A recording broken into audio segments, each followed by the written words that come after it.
Okay, so a little bit on my background. I grew up on a dairy farm. Fortunately or unfortunately, I wasn't the eldest, and the tradition in Ireland is that the eldest son gets to be the farmer.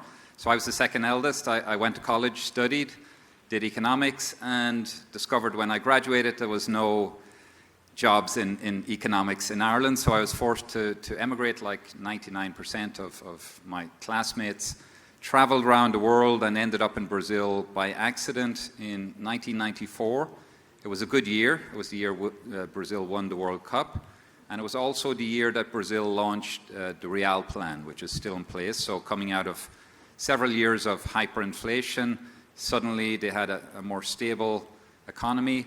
And when I arrived here, I was just blown away by the immense size of the opportunity, right? Brazil had this immense resources in terms of land, agriculture, space, people, water, all of that, all year-round farming. And I said, well, there's huge opportunities here, and I ended up staying. So 30 years later, I'm still here. Currently, I work with the Yield Lab Latam, which is an investment fund, as Esteban mentioned. We're a venture capital, which means we take high risk, right? We invest in innovation, startups, technology, but specifically along the agricultural supply chain, right? So we invest in, and our mission is basically to make farming better for farmers, consumers, and the planet, and in that order, right? So, and how do we do that? By investing in cutting-edge technology, anything that improves efficiency, makes the farmer's life, first of all, more profitable, because we feel tight margins is probably the number one problem for farmers, and which ends up causing a lot of problems, especially with sustainability and bad practices. So if you have a financially healthy farmer, I think that's the place to start, right? So we try and create technology that improves the efficiency, but also the financial returns of the farmer, helps the consumer by creating more visibility and traceability on where that food is coming from, food security, and the planet obviously benefits from all of those things.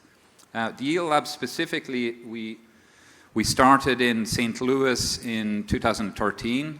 Our differential was that we were very farmer-centric, so we felt that the Silicon Valley model of investing in technology didn't really suit agriculture. There was a lot of peculiarities in the seasonality, lots of things that you had to address before you could actually scale technology adoption. But we did see one thing, and that was that farmers around the globe had similar problems. So we thought, well, this is a global opportunity to replicate the model. So we were one of the first funds that actually created this global network of regional funds. And the idea behind that was originally to get visibility on innovation and technology trends and see that happening before anyone else.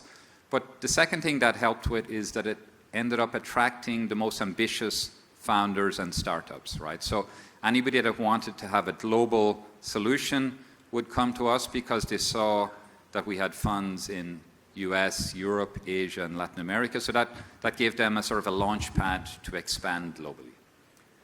Since 2018, we've been in Latin America. We've invested in over 30 high-impact startups along the ag value chain in over 7 countries across the region. So even though Brazil is the biggest market and the biggest opportunity, we like to diversify country risk, right? So we see there's a lot of risk with venture, with technologies, new technologies, but there's also macro risks like exchange rate risk, infrastructure, geopolitical, all of that. So we try to always have a regional fund where we can diversify our portfolio.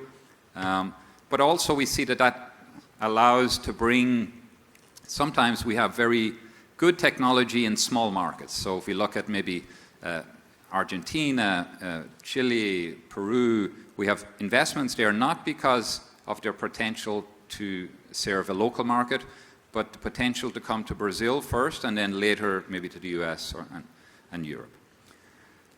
As I mentioned, we have the global networks, so we started in the US, then went to Europe, LATAM and Asia. We had plans for Africa, but during the pandemic they were put on hold. But eventually the idea is to have a connected network of funds that are investing in technology that can be used around the globe to help farmers at all stages of the value chain. A little bit about our portfolio in Latin America. So as I mentioned, we have investments in 7 countries. We have offices in 5 countries. We think it's important to have boots on the ground. Probably the biggest risk of investing in a startup is not actually if the technology is good or not. Usually you can tell that if people are paying to use it. A lot of it is to do with the market timing, right? So if you're not physically present, you won't always be sure what the market needs at that specific time. So it's a big common error that a lot of startups make, and especially if they're coming from other countries or other regions. Sometimes they have very sophisticated technology, but the market isn't ready for that. For some reason, it's a step too far, so maybe they need to be focused on something a bit more simpler at the beginning, and then they work step by step up to whatever level of sophistication the market is at. A little bit about, well, where does our money come from to invest? So these are called LPs, or limited partners, are the investors in the fund. So typically we start with farmers. We like to have our first fund invested totally by farmers. And the reason for that is that, first of all, farmers are not usually familiar with investing in startups, so we help them with that process. But secondly, it gives them skin in the game where actually they're invested in a portfolio of technologies that they can help. And if they do help, they have a vested interest because their actual investment will grow. So they can benefit from the agronomic maybe efficiency of using that technology as a customer, but also an extra incentive because they're invested in a fund which also is invested in the startup. So that's how we start, and those farmers help the startup not just with the money that we invest in them, but also with the network, the relationship, validating the technology, spreading that technology to other farmers, being a sort of an ambassador or influencer for other farmers. Because most farmers are followers, so they don't like to be the first one to test it. They like to see somebody else. And I have an article tomorrow coming out of my blog about this, where basically farmers don't like to be the first one. It's a big risk for them to try new things. So the most common way for them to adopt something is if they first see their neighbor using it, right? So that sort of over-defense mentality, right? To take a little bit of the risk and you see somebody else using it, and then you can ask them the questions that maybe only another farmer would be able to answer. Secondly then, so farmers are the first investors. Second investors we like are family-owned input companies. Why? Because first of all, they can make a decision quick if it's interesting or not for them, so they don't have to go and bring it to a committee. So basically they make a quick decision, but also they have a large network of farmers behind them. So if you get a family-owned input company, and one of our first investors in Brazil was the Nishimura family, which owns Jacto, the largest agricultural machinery distributor and producer in Brazil. So those type of investors are very strategic because they have maybe hundreds of thousands of farmers in their network, so they can reach a huge audience for the startups and the technology. The third group is sort of a new thing because with our most recent fund, we've been invested by Nestle as our main investor, and Bimbo, which is the largest bread manufacturer, Mexican company, but globally the largest bread manufacturer in the world. Why are they investing? Not for financial reasons, but more for impact reasons, right? They all have ESG goals, 2030, 2040, and they need to have more visibility on the whole supply chain, right? How farmers are farming, what they're producing, what inputs they're using. All of that, for them, it's very distant. So they're investing in the fund to see what technologies can help the farmer be more efficient, but also be more visible, right? And that helps in a number of ways that I'll get into on the panel. And then finally, we have large institutional.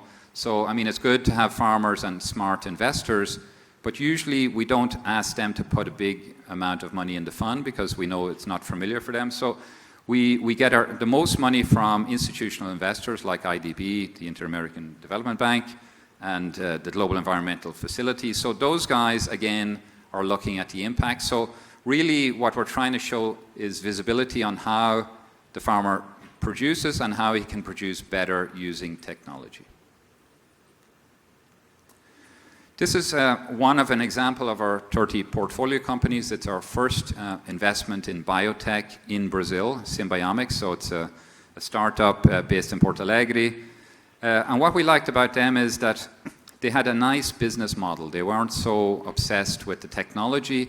They created a very scalable asset-light model where they would find, locate, and enhance beneficial microbes in the Amazon region and develop, using AI and machine learning, biological inputs that they would then license to large companies that would produce it and distribute it. So they were really a cog, an important piece in the wheel, but they didn't try and do it from production to distribution, which we find a lot of times startups try to do that, but it just takes too long and they usually end up running out of money. And the second one I want to talk about, it's not a biotech company, and this is more to sort of focus on the importance of innovative business models as a startup, right? So you can have great technology, and it's very common. You can have fantastic technology that could impact the world, but nobody knows about it, right? So, or maybe it doesn't make financial sense. So Quilimo is a good example where it's an Argentine company, a water management company, right? So they had software and hardware to help farmers that are using irrigation systems to manage that better. So in order to reduce water consumption, energy consumption, and also increase productivity. But what they found was, well, farmers liked the idea of that, but they didn't actually want to pay for it because they saw it as a cost, right? And it was more of a nice to have. They got some traction at the beginning from early adopters, but in general, the large majority of farmers just didn't have an interest, or it wasn't something urgent for them. So about 3 years ago, they reevaluated their business model and thought, well, let's create a platform that will show these savings, water savings, right, make it more visible, and see who else would be interested in this data and this savings. And they discovered that by coincidence, 3 years ago, sort of when the whole AI movement was starting, and it was already big with cloud, but a lot of these big tech companies use a lot of water and energy, right? And they had no way of reducing that. So basically, Quilimo created a model whereby large tech companies could compensate or offset their own water usage by paying farmers to use technology that would reduce the water and energy on the farm. So it was sort of a win-win because the farmer gets technology that from the first moment reduces their water and energy and consequently cost, increases productivity, but are also getting a contract with a big tech company that will pay them, usually from 5 to 10 years contract, pay them a fixed amount per volume of water saved. So it's very volumetric, it's very easy to measure, it's a bit different and more simple and tangible than the carbon model of carbon credits. So basically what they're getting is it's almost like a fixed revenue stream that they didn't have before for doing something that's helping them, and the difference is the technology is able to show it, certify it, and monetize it, right? And that gives trust and confidence to the person that's actually paying the bill, and it's very scalable, right? So now the big problem that Quilimo has is actually, well, we need to put some sensors in the field, and there's so much demand now from farmers that their growth went 5x, that they don't have enough basically people to implement the technology on the farm, which is a good problem to have, right? So, and on the other side, they have a lot of demand from big tech companies that want to give money to farmers to use this technology. So that's sort of like the difference between having great technology that doesn't scale because you don't have a good business model, and implementing a very good business model, and the technology doesn't have to be top of the line, right? It just has to serve a purpose And then you have to find out, well, who's willing to pay for that? Maybe it's not the farmer, maybe it's somebody else. Okay, that's it from me. Thank you very much.